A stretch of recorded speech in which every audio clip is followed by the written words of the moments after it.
ಕಥಾಸಕ್ತರಿಗೆಲ್ಲ endless ಎಂಟರ್ಟೈನ್ಮೆಂಟ್ಗೆ ಸ್ವಾಗತ. ಕಂತಿನಲ್ಲಿ ಕಥೆಗಳು ಬೈ TNR. ಇಂದಿನ ಕಥೆ ಏಪ್ರಿಲ್ 1.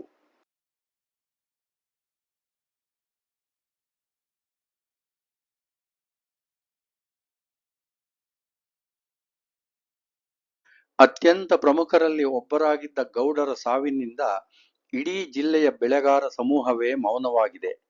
ಸಾವಿರಾರು ಬಂಧುಗಳು ಮಿತ್ರರು ಅಂತ್ಯಕ್ರಿಯೆಗಾಗಿ ಬರುವ ನಿರೀಕ್ಷೆ ಇದೆ. ಅಪಘಾತವಾದ್ದರಿಂದ ಯಾಂತ್ರಿಕವಾಗಿ ಪೊಲೀಸ್ ವಿಚಾರಣೆ, ಶವಪರೀಕ್ಷೆ ಎಲ್ಲವೂ ತೀವ್ರಗತಿಯಲ್ಲಿ ನಡೆಯುತ್ತದೆ. ಸಮಾಜದಲ್ಲಿ ಲಂಕೇಗೌಡರು ಪ್ರಮುಖರಲ್ಲವೇ? ಹೆಚ್ಚು ಹೊತ್ತು ಕಾಯಿಸಲಾದೀತೆ? ನೆರೆದಿದ್ದ ನೂರಾರು ಬಂಧು ಮಿತ್ರರ ನಂಬಿಕೆಗೆ ವಿರುದ್ಧವಾಗಿ ಎಲ್ಲರಿಗೂ ಆಶ್ಚರ್ಯವಾದ ಸಂಗತಿಯೆಂದರೆ ಗೌಡರ ಮರಣದ ಕಾರಣ ಅಪಘಾತವಲ್ಲವೆಂಬುದು, ಅಲ್ಲದೆ ನಿಜವಾದ ಕಾರಣ ತೀವ್ರ ಹೃದಯಾಘಾತವೆಂಬುದು. ಯಾವುದೇ ವೈದ್ಯಕೀಯ ನೆರವು ಸಿಗದಂತೆ ಒಂಟಿಯಾಗಿ ನಿರ್ಜನ ಪ್ರದೇಶದಲ್ಲಿ ಪ್ರಯಾಣಿಸುತ್ತಿದ್ದಾಗ ಬಂದೆರಗಿದ ಹೃದಯಾಘಾತದ ಸಂಗತಿಯೇ ಚರ್ಚೆಯ ಮುಖ್ಯ ವಿಷಯವಾಗಿತ್ತು. ಗೌಡರ ದುರದೃಷ್ಟದ ಬಗ್ಗೆ, ದೈವ ಸಂಕಲ್ಪದ ಬಗ್ಗೆ, ಹುಲುಮಾನವರಿಂದ ಬದಲಿಸಲಾಗದ ಹಣೆಬರಹದ ಬಗ್ಗೆ, ಕೋಟಿ ಕೋಟಿ ಹಣವಿದ್ದರೂ 2-3 ಸಾವಿರ ಸಂಬಳಕ್ಕೆ ಚಾಲಕನೊಬ್ಬನನ್ನು ನೇಮಿಸಿಕೊಳ್ಳಲು ಕೈ ಬರದ ಗೌಡರ ಜಿಪುಣತನದ ಬಗ್ಗೆ, ಇನ್ನೂ ಯಾವ ವಿಚಾರದ ಬಗ್ಗೆ ಸಾಧ್ಯವೋ ಎಲ್ಲದರ ಬಗ್ಗೆ ನಾನಾ ರೀತಿಯಲ್ಲಿ ಚರ್ಚೆ ನಡೆದಿತ್ತು. ನಡುವೆ ಗೌಡರ ವೈಯಕ್ತಿಕ ವಿಷಯಗಳ ಬಗ್ಗೆಯೂ ಸಹ. ಅರಮನೆಯ ಗೇಟಿನಿಂದ ಕೂಗಳತೆಯ ದೂರದಲ್ಲಿದ್ದ ಗೌಡರ ಬಂಗಲೆಯಲ್ಲಿ ಅಂತಿಮ ದರ್ಶನಕ್ಕೆ ಏರ್ಪಾಟು ಮಾಡಲಾಗಿತ್ತು. ಬಂಗಲೆಯ ಸುತ್ತಮುತ್ತಲೆಲ್ಲ ಸಾವಿರಾರು ಬಂಧು ಮಿತ್ರರಿಂದ ತುಂಬಿ ಹೋಗಿತ್ತು. ಹೊರಗಿನ ಪ್ರಪಂಚಕ್ಕೂ ಗ್ರಾಮಕ್ಕೂ ಕೊಂಡಿಯಾಗಿದ್ದ ಒಂದೇ ರಸ್ತೆಯಲ್ಲಿ ಬಹುದೂರದವರೆಗೂ ಬಗೆ ಬಗೆಯ ಮಾದರಿಯ, ಬಗೆ ಬಗೆಯ ಬಣ್ಣದ ಕಾರುಗಳ ಸಾಲು ಕಾಣಿಸುತ್ತಿತ್ತು. ಮಲೆನಾಡಿನ ಪ್ರತಿಷ್ಠಿತ ವ್ಯಕ್ತಿಯೊಬ್ಬರ ಸಾವೆಂದರೆ ಸಾಮಾನ್ಯವೇ? ಹಾಲು ತುಪ್ಪ ಬಿಡಲು ಬರುವ ಒಂದೊಂದು ಕುಟುಂಬಕ್ಕೆ ಕನಿಷ್ಠ 2 ಕಾರುಗಳಾದರೂ ಬಾರದಿದ್ದರೆ ಹೇಗೆ? ಸುದ್ದಿ ತಿಳಿದ ಗೌಡರ ಮಗನು ಬೆಂಗಳೂರಿನಿಂದ ಬಂದಿದ್ದ. ಬರಬೇಕಾಗಿದ್ದ ಎಲ್ಲ ಬಂಧುಗಳು ಬಂದದ್ದಾಗಿತ್ತು. ಅಂತ್ಯಕ್ರಿಯೆಯು ಗೌಡರ ತೋಟದಲ್ಲಿಯೇ ನೆರವೇರಿತ್ತು. ಗೌಡತಿಯ ಒಬ್ಬನೇ ಅಣ್ಣ ಮತ್ತು ತೀರಾ ಹತ್ತಿರದ ಬಂಧುಗಳ ಹೊರತು ಬೇರೆಲ್ಲ ಬಂಧು ಮಿತ್ರರು ಹಿಂದಿರುಗಿದ್ದರು. ಮುಂದಿನ 15 ದಿನಗಳವರೆಗೆ ಗೌಡರ ಸಾವಿನಿಂದುಂಟಾದ ನೋವಿನ ವಿಚಾರ, ಮುಂದಿನ ವ್ಯವಸ್ಥೆಯ ವಿಚಾರದ ಹೊರತು ಬೇರೆ ಯಾವ ವಿಷಯದ ಬಗ್ಗೆಯೂ ಗೌಡರ ಕುಟುಂಬದಲ್ಲಿ ಚರ್ಚೆ ನಡೆದಿರಲಿಲ್ಲ. ಮರಣದ ವೇಳೆ ಗೌಡರು ಕೊಂಡೊಯ್ಯುತ್ತಿದ್ದ ಹಣದ ವಿಚಾರ ಇನ್ನೂ ಬೆಳಕಿಗೆ ಬಂದಿರಲಿಲ್ಲ. ಅದರ ವಿಚಾರ ಇನ್ನೂ ಯಾರಿಗೂ ತಿಳಿದಿರಲಿಲ್ಲ. ಯುವಕರ ಜಾತಕ ಫಲಗಳಲ್ಲಿ ಏನಿತ್ತೋ ಆಶ್ಚರ್ಯಕರ ಹಾಗೂ ನಂಬಲಾಗದಂತಹ ರೀತಿಯಲ್ಲಿ ವಿಚಾರ ಮುಂದುವರೆದಿತ್ತು, ಅಥವಾ ಮುಂದುವರೆಯದೆ ತಟಸ್ಥವಾಗಿತ್ತು. ಈ ಕಡೆ ಯುವಕರ ಸ್ಥಿತಿ ಏನಾಗಿದೆ?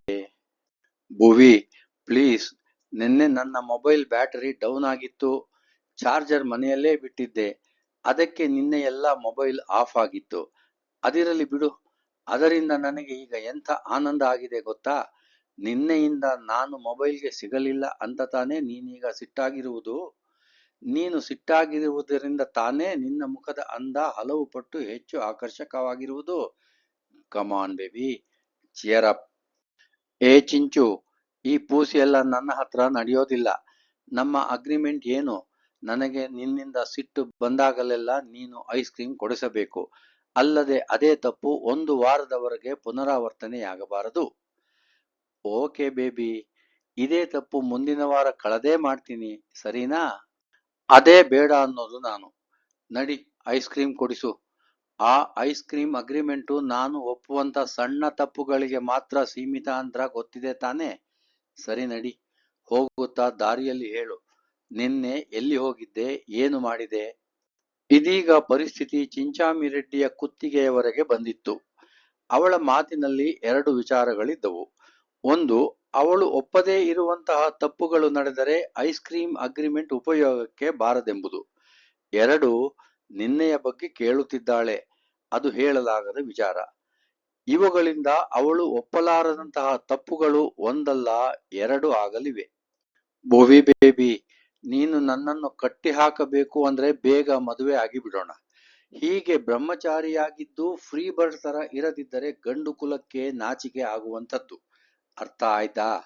ಬಿಡು.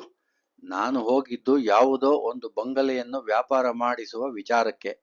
ನನ್ನ ವ್ಯವಹಾರದ ಬಗ್ಗೆ ನೀನು, ನಿನ್ನ ಆಫೀಸಿನ ಬಗ್ಗೆ ನಾನು ಪರಸ್ಪರ ಕೆದಕಬಾರದೆಂದು ಒಪ್ಪಿದ್ದೇವೆ ತಾನೇ? ಈಗ ಐಸ್ ಕ್ರೀಮ್ ತಿಂದು ಸುತ್ತಾಡಿ ವಿಂಡೋ ಶಾಪಿಂಗ್ ಮಾಡಿ ನಿಧಾನವಾಗಿ ಮನೆಗಳಿಗೆ ಹೋಗೋಣ. Okay baby? Not okay. ನನ್ನ MBA ಮುಗಿಯೋವರೆಗೂ ಮದುವೆ ಸುದ್ದಿ ಎತ್ತುವುದು ಬೇಡ ಅಂತ ನೀನು ಒಪ್ಪಿದ್ದೀಯ. ಇನ್ನು ಒಂದೇ ವರ್ಷ ತಾಳ್ಮೆಯಿಂದಿರು. ನೀನು ಹುಡುಗಿ ಆಗಿದ್ದಿದ್ರೆ ಹುಡುಗರನ್ನ ಕಟ್ಟಿ ಹಾಕೋದ್ರಲ್ಲಿ ಏನು ಮಜಾ ಇರುತ್ತೆ ಅಂತ ತಿಳಿತಿತ್ತು. ಅದಿರಲಿ, ನಿನ್ನ ವ್ಯವಹಾರದ ವಿಚಾರ ನನಗೂ ಬೋರ್ ಹೊಡೆಯುತ್ತೆ. ಅದನ್ನು ಬಿಟ್ಟು ಹಾಕು. ನಾನು ಇವತ್ತು ಮನೆಗೆ ಬೇಗ ಹೋಗಬೇಕು. ಅತ್ತಿಗೆ ದಿಢೀರನೆ ಚಿಕ್ಕಮಗಳೂರಿಗೆ ಹೋದರು. ಅವರ ಚಿಕ್ಕಪ್ಪ, ಅಂದರೆ ಅವರ ತಾಯಿಯ ತಂಗಿಯ ಯಜಮಾನರು ಹೃದಯಾಘಾತದಿಂದ ನಿನ್ನೆ ಸತ್ತು ಹೋದರಂತೆ. ಅತ್ತಿಗೆ ಇಲ್ಲದಾಗ ನನಗೆ ಮನೆಯಲ್ಲಿ ಕೆಲಸ ಹೆಚ್ಚು. ಚಿಂಚಾಮಿ ರೆಡ್ಡಿಗೆ ಹೇಗೆ ಪ್ರತಿಕ್ರಿಯಿಸಬೇಕೆಂದು ತೋಚದಾಗಿತ್ತು. ನಿನ್ನೆಯ ವಿಚಾರದಲ್ಲಿ ಭುವಿ ಆಸಕ್ತಿ ತೋರದೆ ಅಷ್ಟಕ್ಕೆ ಬಿಟ್ಟದ್ದು ಅವನಿಗೆ ಸಮಾಧಾನವೂ ಆಗಿತ್ತು. ಭುವಿಯ ಅತ್ತಿಗೆ ಮಂಡ್ಯದ ಮೂಲದವರೆಂದು ತಿಳಿದಿತ್ತು. ಆದರೆ ಚಿಕ್ಕಮಗಳೂರಿಗೂ ಸಂಬಂಧವಿರುವುದು ತಿಳಿದಿರಲಿಲ್ಲ. ಅಲ್ಲಿ ಸತ್ತಿರುವ ಭುವಿಯ ಚಿಕ್ಕಪ್ಪ, ಆ 24 ಲಕ್ಷದ ಒಡೆಯ ಲಂಕೇಗೌಡರೂ ಇಬ್ಬರೂ ಒಂದೇ ಆಗಿರಬಹುದೇ ಎಂದು ಹೆದರಿದ. ಹಣೆಯ ಮೇಲೆ ಬೆವರಿನ ಹನಿಗಳು ಕಾಣಿಸಿಕೊಂಡಿದ್ದವು. ಭುವಿ ರಸ್ತೆಯ ಕಡೆ ನೋಡುತ್ತಿದ್ದುದರಿಂದ ಬೆವರು ಕಾಣಿಸುವಂತಿರಲಿಲ್ಲ. ಕಾರಿನ ಸ್ಟೀರಿಂಗ್ ಹಿಡಿದಿದ್ದರಿಂದ ಕೈಗಳ ಕಂಪನವೂ ಕಾಣದಾಗಿತ್ತು. ಮೌನ ಆವರಿಸಿತ್ತು. ಚಿಂಚು ಬೇಸರಿಸಿಕೊಂಡಿರಬಹುದೆಂದು ಭುವಿಯೇ ಮುಂದುವರೆಸಿದಳು. ಹೇ ಚಿಂಚು, ಬೇಸರವಾಯ್ತಾ? ಬಿಟ್ಟಾಕು. ನಿನ್ನ ಜೊತೆ ಸ್ವಲ್ಪ ಸುತ್ತಾಡಿಯೇ ಮನೆಗೆ ಹೋಗುತ್ತೇನೆ. ಮನೆ ಕೆಲಸ ಸ್ವಲ್ಪ ಉಳಿಸಿದರೂ ಆಯಿತು, ಅಥವಾ ರಾತ್ರಿ ಸ್ವಲ್ಪ ಹೊತ್ತು ಮೀರಿ ಮಾಡಿ ಮುಗಿಸಿದರೂ ಆಯಿತು. Smile man. 1 ಗಂಟೆ ಕಡಿಮೆಯಾದದ್ದಕ್ಕೆ ನಿನಗೆ ಇಷ್ಟು ಬೇಸರವಾದರೆ ನಿನ್ನೆಯೆಲ್ಲ ನಾನು ನಿನ್ನನ್ನು ಬಿಟ್ಟಿದ್ದೆನಲ್ಲ, ನನಗೆಷ್ಟು ಬೇಸರ ಆಗಿರಬೇಕು ಹೇಳು? ಬೇಡ ಭುವಿ ಬೇಬಿ, ಐಸ್ ಕ್ರೀಮ್ ತಿಂದು ಮನೆಗಳಿಗೆ ಹೋಗೋಣ. ಇಬ್ಬರು ತಾಳ್ಮೆ ಅಭ್ಯಾಸ ಮಾಡಿಕೊಳ್ಳಬೇಕು. ನಾನು ನಾಳೆಗೆ ಅಂತ ಇಟ್ಟಿರುವ ಸ್ವಲ್ಪ ಕೆಲಸ ಇಂದೇ ಮುಗಿಸಿಬಿಡುತ್ತೇನೆ. ಬಾ, ನಿನ್ನ ಫೇವರಿಟ್ ಜಾಗ ಬಂತು. ನಿನ್ನ ಅತ್ತಿಗೆಗೆ ಚಿಕ್ಕಮಗಳೂರಿನ ಸಂಬಂಧ ಇದೆ ಅನ್ನುವುದು ತಿಳಿದಿರಲಿಲ್ಲ. ಪಾಪ, ಅವರ ಕಡೆಯವರು ಸತ್ತದ್ದು ಹೇಗೆ? ವಯಸ್ಸಾಗಿತ್ತೇನೋ? ಸ್ವಲ್ಪವಾದರೂ ವಿಷಯ ಹೊರಗೆಳೆಯುವ ಮಸಲತ್ತು ನಡೆಸಿದ್ದ. ಅವನ ಬುದ್ಧಿ ಚುರುಕಾಗಿತ್ತು. ಇಲ್ಲವಂತೆ ಚಿಂಚು, ಇನ್ನೂ ಮಧ್ಯ ವಯಸ್ಸು, ಹೃದಯಾಘಾತವಂತೆ. ಲಂಕೇಗೌಡರು ಭಾರೀ ಕುಳವಂತೆ, 100 ಎಕರೆ ತೋಟದ ಒಡೆಯರು. ಮಾರುತಿ ನಿಲ್ಲಿಸಿ ಇಳಿಯುತ್ತಾನೆ. ಭುವಿಯು ಇಳಿಯುತ್ತಾಳೆ. ರೆಡ್ಡಿಯ ತಲೆಯಲ್ಲಿ ಈಗ ವಿಚಾರಗಳು ಸುಳಿದಾಡುತ್ತಿವೆ. ಭುವಿಯ ಚಿಕ್ಕಪ್ಪ ಆ ವ್ಯಕ್ತಿಯೇ ಆಗಿದ್ದಾರೆ. ಸಾವಿನ ದಿನ, ಸಾವಿನ ಸ್ಥಳ ಎಲ್ಲ ಒಂದೇ ಆಗಿದೆ. ಹಣದ ಜೊತೆಯಲ್ಲಿ ಬಾಕ್ಸ್ ತುಂಬ ಸಿಕ್ಕಿದ ಹೊಸ ವಿಸಿಟಿಂಗ್ ಕಾರ್ಡ್ನಲ್ಲೂ ಅದೇ ಹೆಸರಿದೆ. ಈಗ ಭುವಿಯ ಸಹವಾಸದಿಂದ ಅವನು ಜೀವಮಾನ ಪೂರ್ತ ಅವರುಗಳ ನಡುವೆಯೇ ಇರಬೇಕಾದ ಸಂದರ್ಭ ಬಂದಿದೆ. ಅಗತ್ಯ ಬಂದಂತೆಲ್ಲ ಅವನು ಮತ್ತೆ ಆ ಸ್ಥಳಕ್ಕೆ ಹೋಗುವುದು ಅನಿವಾರ್ಯವಾಗಬಹುದು. ಮುಂದೊಂದು ದಿನ ಭುವಿಯ ಅತ್ತಿಗೆಯ ಕಡೆಯವರು ಅಥವಾ ಗ್ರಾಮದ ಇನ್ಯಾರಾದರೂ ತನ್ನನ್ನು ನೋಡಿ ಗುರುತು ಹಿಡಿಯುವ ಸಾಧ್ಯತೆಯ ಬಗ್ಗೆ ಚಿಂತಿಸುತ್ತಾನೆ. ಈ ಹಿನ್ನೆಲೆಯಲ್ಲಿ ಮುಂದೆ ಏನು ಕಾದಿದೆಯೋ ಎಂದು ಹೆದರುತ್ತಾನೆ. ಸದ್ಯಕ್ಕೆ ಸಾಧ್ಯವಾದಷ್ಟು ತನ್ನ ಭಾವನೆಯನ್ನು ತೋರ್ಪಡಿಸದೆ ಭುವಿಯ ಕೈ ಹಿಡಿದು ಒಳನಡೆಯುತ್ತಾನೆ. ಆದಷ್ಟು ಬೇಗ ಸ್ಮಾರ್ಥ ಜಟ್ಟಿಯ ಜೊತೆ ಸಮಾಲೋಚಿಸಬೇಕೆಂದು ಮನದಲ್ಲೇ ಆತುರ ಪಡುತ್ತಾನೆ. ಯುವಕರಿಗೆ ಇನ್ನೂ ಅಚ್ಚರಿಯ ಬೆಳವಣಿಗೆಗಳು ಕಾದಿವೆ. ಅದೇನೆಂದು ನೋಡೋಣ. ಜಟ್ಟಿಯು ಇನ್ನು ಮುಂದೆ ಚಿಕ್ಕಮಗಳೂರು ಪ್ರಾಂತ್ಯಕ್ಕೆ ಹೋಗುವ ಅಗತ್ಯವಿಲ್ಲವೆಂದು ನೆಮ್ಮದಿಯಿಂದಿದ್ದೆವು. ಈಗ ಅಲ್ಲಿನ ಸಂಬಂಧಕ್ಕೆ ನೀನು ಸಿಕ್ಕಿಕೊಂಡೆಯಲ್ಲ ರೆಡ್ಡಿ, ಹತಾಶನಾಗಿ ನುಡಿದಿದ್ದ ಸ್ಮಾರ್ಥ. ಮೂವರು ಮಿತ್ರರು ಪರಿಸ್ಥಿತಿಯ ಬಗ್ಗೆ ಸಮಾಲೋಚನೆಗಾಗಿ ರೆಡ್ಡಿಯ ಕಚೇರಿಯಲ್ಲಿ ಸೇರಿದ್ದರು. ಇಲ್ಲಿ ಕೇಳಿ, ಇನ್ನೂ ಹಲವು ಮುಖ್ಯ ವಿಚಾರಗಳಿವೆ. ಒಂದು ರಾತ್ರಿಗೆಂದು ರೆಡ್ಡಿಯ ಬಳಿ ಮುಚ್ಚಿಟ್ಟಿರುವ ಹಣ ಇನ್ನೂ ಅಲ್ಲೇ ಇದೆ. ನಿಮಗೆ ಬ್ಯಾಂಕ್ ಲಾಕರ್ ಸಿಗುವುದು ನಿಧಾನವಾಗಬಹುದು. ನನ್ನ ಕಂಪನಿಯ ದೊಡ್ಡ ಲೆಕ್ಕಗಳಿರುವ ಬ್ಯಾಂಕ್ನಲ್ಲಿ ಸಹಜವಾಗಿಯೇ ನಾನು ಅಲ್ಲಿ ಪ್ರಭಾವ ಬೀರುವವನು. ನನಗೆ ಅಲ್ಲಿ ಆದ್ಯತೆ ಇದೆ. ಹಾಗಾಗಿ ಈ ದಿನವೇ ಒಂದು ಲಾಕರ್ ಪಡೆದಿದ್ದೇನೆ. ಕೂಡಲೇ ಅಂದರೆ ನಾಳೆಯೇ ಹಣವನ್ನು ಲಾಕರ್ನಲ್ಲಿ ಹಾಕುವುದು ಕ್ಷೇಮ. ನಿಮಗೆ ಲಾಕರ್ ಸಿಗುವವರೆಗೂ ಹಣ ನನ್ನ ಲಾಕರ್ನಲ್ಲಿ ಇರಲಿ. ಅಂತಿಮ ನಿರ್ಧಾರವೋ ಎಂಬಂತೆ ನುಡಿದಿದ್ದ. ಬೇರಿಬ್ಬರು ತಲೆಯಾಡಿಸಿದ್ದರು. ಇನ್ನು ಮುಂದೆ ನಾವು ಮೂವರು ಒಟ್ಟೊಟ್ಟಿಗೆ ಅಗತ್ಯಕ್ಕಿಂತ ಹೆಚ್ಚಾಗಿ ಸೇರುವುದು ಬೇಡ. ನಾವೆಲ್ಲರೂ ಒಟ್ಟಿಗೆ ಸೇರಲು ಒಳ್ಳೆಯ ನೆಪಕ್ಕಾಗಿ ವಾರಕ್ಕೊಮ್ಮೆ ಸಭೆ ಸೇರುವಂತಹ ಯಾವುದಾದರೂ ಸೇವಾ ಸಂಸ್ಥೆಯ ಸದಸ್ಯರಾಗೋಣ. ಅದಕ್ಕಾಗಿ ನನಗೆ ಪರಿಚಯವಿರುವವರ ಬಳಿ ಈಗಾಗಲೇ ಮಾತನಾಡಿದ್ದೇನೆ. ನಿಮ್ಮ ಲೆಕ್ಕಪತ್ರಗಳನ್ನು ನಾನು ಬರೆಯಲು ಸಾಕಾಗುವಷ್ಟು ಮಾತ್ರಕ್ಕೆ ನೀವಿಬ್ಬರು ನನ್ನ ಬಳಿ ಸಂಬಂಧ ಇಟ್ಟುಕೊಳ್ಳಬೇಕು. ನಿಮ್ಮಿಬ್ಬರ ನಡುವೆಯೂ ಅಷ್ಟೇ. ಭೇಟಿ ಇನ್ನು ಮುಂದೆ ಬಂದ್. ಸ್ಮಾರ್ತ ತಾನು ಏನು ಹೇಳಬೇಕೆಂದಿದ್ದನೋ ಅದನ್ನು ಹೇಳಿದ್ದ. ಈ ಹಣ ಏಕಾದರೂ ನಮ್ಮ ಬಳಿ ಬಂದಿತೋ? ವಜ್ರದಷ್ಟು ಗಟ್ಟಿಯಾದ ನಮ್ಮ ಸ್ನೇಹವನ್ನೇ ಒಡೆಯುವಂತೆ ತೋರುತ್ತಿದೆ. ಜಟ್ಟಿ ಸ್ನೇಹಕ್ಕಾಗಿ ಹಂಬಲಿಸಿದ್ದ. ನಮ್ಮ ಸ್ನೇಹ ಇನ್ನಷ್ಟು ಗಟ್ಟಿಯಾಗುತ್ತದೆ. ಸ್ನೇಹದಲ್ಲಿ ಯಾವುದೇ ಕೊರತೆ ಕಾಣುವ ಅಗತ್ಯವಿಲ್ಲ. ಪರಿಸ್ಥಿತಿಗನುಗುಣವಾಗಿ ನಾವು ನಡೆದುಕೊಳ್ಳಬೇಕು. ಸ್ಮಾರ್ತನ ಸಮಾಧಾನ. ಭುವಿಯ ಮೂಲಕ ಲಂಕೇಗೌಡರ ಕುಟುಂಬದೊಂದಿಗೆ ಬಂದಿರುವ ಹೊಸ ಸಂಬಂಧ ಕುರಿತು ರೆಡ್ಡಿಯು ಇನ್ನೊಮ್ಮೆ ಪ್ರಸ್ತಾಪಿಸುತ್ತಾನೆ. ಪರಿಸ್ಥಿತಿಯನ್ನು ಮೂವರು ಚರ್ಚಿಸಿದ ನಂತರ ರೆಡ್ಡಿಯ ಹೊಸ ಸಂಬಂಧ ಅವರಿಗೆ ಈಗಾಗಲೇ ಸಮಸ್ಯೆಯಾಗಿ ಕಂಡಿರಲಿಲ್ಲ. ಮುಂದೆ ಸಮಸ್ಯೆಯಾಗುವ ಸೂಚನೆಗಳಿದ್ದವು. ಮತ್ತೊಂದು ವಿಚಾರ, ಎಲ್ಲಾ ವೃತ್ತಪತ್ರಿಕೆಗಳ ಇಂಟರ್ನೆಟ್ ಆವೃತ್ತಿಗಳಲ್ಲಿ ಚಿಕ್ಕಮಗಳೂರು ಜಿಲ್ಲೆಯ ಸುದ್ದಿಗಾಗಿ ಹುಡುಕಾಡಿದೆ. ಇದುವರೆಗೆ ಆ ಸುದ್ದಿ ಪ್ರಕಟವಾಗಿಲ್ಲ. ಏನೋ ನಿಗೂಢವಾಗಿದೆ. ಇಂಟರ್ನೆಟ್ ವೃತ್ತಪತ್ರಿಕೆಗಳಲ್ಲಿ ಬರುವಂತಹ ಮಹತ್ವದ ಸುದ್ದಿ ಇದೇನಲ್ಲವೆಂದು ನನ್ನ ಭಾವನೆ. ರೆಡ್ಡಿ ತನಗೆ ಅನಿಸಿದ್ದನ್ನು ಹೇಳಿದ್ದ. ಇಲ್ಲ ರೆಡ್ಡಿ, ಜೋರು ಮಳೆಯಿಂದಾಗಿ 2 ಜನತಾ ಮನೆ ಕುಸಿದ ಸುದ್ದಿ ಬಂದಿದೆ. ಯಾವುದೋ ಕಾಲೇಜ್ ವಿದ್ಯಾರ್ಥಿನಿ ಆತ್ಮಹತ್ಯೆ ಮಾಡಿಕೊಂಡ ಸುದ್ದಿ ಬಂದಿದೆ. ಲಂಕೇಗೌಡರ ಸಾವಿನ ವಿಚಾರವೂ ಆ ಪ್ರದೇಶಕ್ಕೆ ಮುಖ್ಯವಾದದ್ದೇ. ಹೋಗಲಿ, ಸಾವಿನ ಸುದ್ದಿ ಅಲ್ಲದಿದ್ದರೂ ಕನಿಷ್ಠ ಅಷ್ಟೊಂದು ದೊಡ್ಡ ಮೊತ್ತದ ಹಣ ಕಾಣೆಯಾದ ಸುದ್ದಿಯಂತೂ ಬರಲೇಬೇಕಿತ್ತು. ಸ್ಮಾರ್ತನ ವಿವರಣೆಗೆ ಯಾರೂ ಪ್ರತಿಕ್ರಿಯಿಸುವುದಿಲ್ಲ. ಅವರಿಗೂ ನಿಗೂಢತೆಯ ಬಗ್ಗೆ ಕುತೂಹಲ ಕೆರಳುತ್ತದೆ. ಎಲ್ಲರೂ ದೀರ್ಘ ಮೌನಕ್ಕೆ ಶರಣಾಗುತ್ತಾರೆ. ಆ ದಿನ ಕಳೆದು 7 ದಿನಗಳಾಗಿವೆ. ಮಿತ್ರರೆಲ್ಲರೂ ಬ್ಯಾಂಕ್ ಲಾಕರುಗಳನ್ನು ಪಡೆದು ಅವರವರ ಪಾಲಿನ ಹಣವನ್ನು ಭದ್ರಪಡಿಸಿಕೊಂಡಿದ್ದಾರೆ.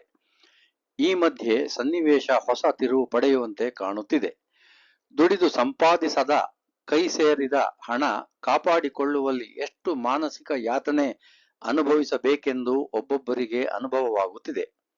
ರೆಡ್ಡಿ ಭುವಿಯ ಸಂಬಂಧದೊಂದಿಗೆ ಅದೇ ಕುಟುಂಬದ ನೆಂಟಸ್ತಿಕೆ ಬೆಳೆಸಬೇಕಾಗಿ ಬಂದಿರುವ ಹಿನ್ನೆಲೆಯಲ್ಲಿ ಇನ್ನೆರಡು ಅನಿರೀಕ್ಷಿತ ಸಂದರ್ಭಗಳನ್ನು ಈ ಯುವಕರು ಎದುರಿಸಬೇಕಾಗಿದೆ. ಮೊದಲನೆಯದು, ಸಂಜು ಜಟ್ಟಿಯ ವರ್ಗಾವಣೆ ರದ್ದಾದದ್ದು. ಜಟ್ಟಿಯನ್ನು ಆ ಪ್ರಾಂತ್ಯದಿಂದ ಹೊಸ ಪ್ರಾಂತ್ಯಕ್ಕೆ ವರ್ಗಾಯಿಸಿದರೆ ಈಗಾಗಲೇ ಚೆನ್ನಾಗಿ ಬೆಳೆಸಿರುವ ಚಿಕ್ಕಮಗಳೂರು ಪ್ರಾಂತ್ಯದ ವ್ಯಾಪಾರ ಕುಂಠಿತವಾಗಬಹುದೆಂದು ಜಟ್ಟಿಯ ವರ್ಗಾವಣೆಯನ್ನು ರದ್ದುಗೊಳಿಸಲಾಗಿದೆ.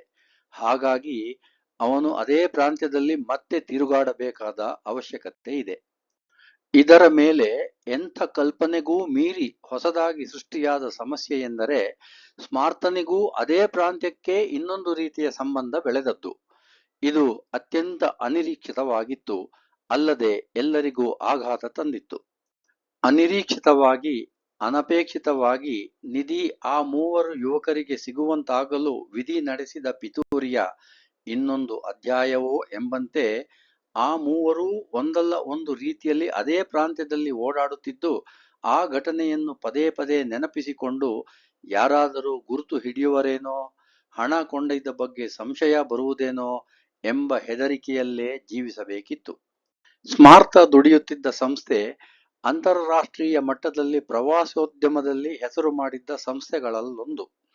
ಹೊರದೇಶಗಳಿಂದ ಬರುತ್ತಿದ್ದ ಪ್ರವಾಸಿಗರೇ ಹೆಚ್ಚು. ಸಂಸ್ಥೆಯು ಹಲವಾರು ಅರಣ್ಯಗಳಲ್ಲಿ, ಕಡಲ ತೀರಗಳಲ್ಲಿ, ಬೆಟ್ಟಗಳ ತುದಿಯಲ್ಲಿ ಪ್ರವಾಸಿ ತಾಣಗಳನ್ನು ಅಭಿವೃದ್ಧಿಪಡಿಸಿ ಪ್ರವಾಸಿಗರನ್ನು ಆಕರ್ಷಿಸುತ್ತಿತ್ತು.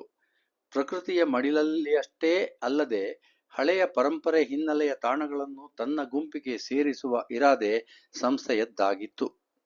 ಆ ನಿಟ್ಟಿನಲ್ಲಿ ಸೂಕ್ತವಾದ ಸ್ಥಳಗಳಿಗಾಗಿ ಶೋಧನೆ ನಡೆದಿತ್ತು. 4 ತಿಂಗಳ ಹಿಂದೆ ವಾರಪತ್ರಿಕೆಯೊಂದಲ್ಲಿ ಪ್ರಕಟವಾಗಿದ್ದ 500 ವರ್ಷಗಳಷ್ಟು ಹಳೆಯದೆಂದು ನಂಬಲಾಗಿದ್ದ ಪಾಳ್ಯಗಾರರ ಅರಮನೆಯ ಲೇಖನ ನೋಡದಾಗಿನಿಂದ ಸಂಸ್ಥೆಯ ಅಧ್ಯಕ್ಷರಾದ ತ್ರಿಭುವನ ಪರಮೇಶ್ವರ ಭಟ್ಟರಿಗೆ ಆ ಅರಮನೆಯ ಮೇಲೆ ಕಣ್ಣಿತ್ತು. ಅದರ ಬಗ್ಗೆ ತಿಂಗಳುಗಳಿಂದ ಹೆಚ್ಚು ಮಾಹಿತಿ ಕಲೆ ಹಾಕಿದ್ದರು. ಅದರ ಮಾಲೀಕರ ಜೊತೆ ಈಗಾಗಲೇ 2 ಸುತ್ತಿನ ಮಾತುಕತೆ ನಡೆದಿತ್ತು. ವ್ಯವಹಾರದ ಕಾರಣಗಳಿಂದಾಗಿ ಆ ವಿಷಯಕ್ಕೆ ಪ್ರಚಾರ ಸಿಗದಂತೆ ಗುಟ್ಟಿನಲ್ಲೇ ನಡೆದಿತ್ತು. ಆ ಅರಮನೆಯನ್ನು ದೀರ್ಘಕಾಲದ ಭೋಗ್ಯಕ್ಕೆ ಪಡೆಯುವ ಬಗ್ಗೆ ಚಿಂತನೆ ನಡೆದಿತ್ತು. ಉನ್ನತ ಅಧಿಕಾರಿಗಳ ಮಟ್ಟದಲ್ಲಿ ನಡೆದಿದ್ದ ಈ ಕಸರತ್ತು ಸ್ಮಾರ್ತನ ಹಂತಕ್ಕೆ ಇನ್ನೂ ಇಳಿದಿರಲಿಲ್ಲ. ಈ ಹೊಸ ಯೋಜನೆಗೆ ಯೋಜನಾ ವರದಿ ತಯಾರಿಸಿ ಆಡಳಿತ ಮಂಡಳಿಯ ಮುಂದಿಡುವ ಹಂತಕ್ಕೆ ವಿಷಯ ತಲುಪಿತ್ತು. ಹಿಂದಿನ ಎಲ್ಲಾ ಯೋಜನೆಗಳಿಗೂ ವರದಿ ತಯಾರಿಸಿದ್ದ ತಂಡವೇ ಈಗಲೂ ಅದೇ ಕೆಲಸ ಮಾಡಬೇಕಿತ್ತು. ಸ್ಮಾರ್ತನು ಈ ತಂಡದ ಪ್ರಮುಖ ಸದಸ್ಯನಾಗಿದ್ದ. 4 ದಿನಗಳ ಅಧ್ಯಯನ ಪ್ರವಾಸಕ್ಕಾಗಿ ಸಿದ್ಧರಾಗಲು ಸೂಚನೆ ಬಂದಿತ್ತು. ಎಲ್ಲಿಗೆ ಹೋಗುವುದೆಂದು ತಂಡದ ಎಲ್ಲರಿಗೂ ಇನ್ನೂ ಸ್ಪಷ್ಟವಾಗಿ ತಿಳಿದಿರಲಿಲ್ಲ. ಪ್ರಯಾಣ ಹೊರಟಾಗಲೇ ತಿಳಿದದ್ದು. ಬಾಳೆಹೊನ್ನೂರಿನ ಬಳಿಯ ಯಾವುದೋ ಒಂದು ತಾಣಕ್ಕೆಂದು ವಾಹನವೇರಿದಾಗಲೇ ತಿಳಿದದ್ದು. ಇದು ತಿಳಿದಾಗಲೇ ಸ್ಮಾರ್ತನ ಹೊಟ್ಟೆಯಲ್ಲಿ ಇಲಿಯೊಂದು ಓಡಾಡಿದಂತಾಗಿತ್ತು. ಮುಂಚಿತವಾಗಿ ತಿಳಿದಿದ್ದರೆ ಏನಾದರೊಂದು ನೆಪ ಮಾಡಿ ಪ್ರವಾಸ ತಪ್ಪಿಸಿಕೊಳ್ಳುವ ಉಪಾಯ ಹುಡುಕಬಹುದಾಗಿತ್ತು. ಈಗ ಏನೂ ಮಾಡುವಂತಿರಲಿಲ್ಲ. ಅವನಿಗೆ ಸ್ವಲ್ಪ ಅಂಜಿಕೆ ಹುಟ್ಟಿಸಲು ಕಾರಣ ಆ ಅರಮನೆಯ ಹೂದೋಟದ ಆಳು. ಅವನು ಸ್ಮಾರ್ತನನ್ನು ಗುರುತಿಸಿ ಮಾತನಾಡಿಸಿ ಬಿಟ್ಟರೆ ತಾನು ಈಗಾಗಲೇ ಇಲ್ಲಿಗೆ ಬಂದು ಹೋಗಿರುವ ಬಗ್ಗೆ ಸಹೋದ್ಯೋಗಿಗಳಿಗೆ ತಿಳಿದು ಬಿಡುತ್ತದೆಯಲ್ಲವೇ? ಸನ್ನಿವೇಶವನ್ನು ಉಪಾಯದಿಂದ ಎದುರಿಸುವ ಧೈರ್ಯ ಅವನಿಗಿತ್ತು. ಆದರೆ ಅವನಿಗೆ ತಿಳಿಯದ ವಿಚಾರವೆಂದರೆ ಆ ಆಳು ಕಳೆದ ವಾರದ ಬಟವಾಡೆ ಪಡೆದು ಬೇರೆ ತೋಟದ ಕೆಲಸಕ್ಕೆ ಈಗಾಗಲೇ ಬದಲಾಯಿಸಿರಬಹುದಾದ ಸಾಧ್ಯತೆ. ಈ ಕಥಾ ಸರಣಿ ನಿಮಗೆ ಇಷ್ಟವಾದಲ್ಲಿ ದಯಮಾಡಿ ನಿಮ್ಮ ಬಂಧು ಮಿತ್ರರಿಗೆ ಈ ಕಥೆಗಳನ್ನು ರವಾನೆ ಮಾಡಿ ಹಾಗೂ ಈ ಚಾನಲ್ಗೆ ಸಬ್ಸ್ಕ್ರೈಬ್ ಮಾಡಿ ಎಂದು ಮನವಿ. ಧನ್ಯವಾದಗಳು.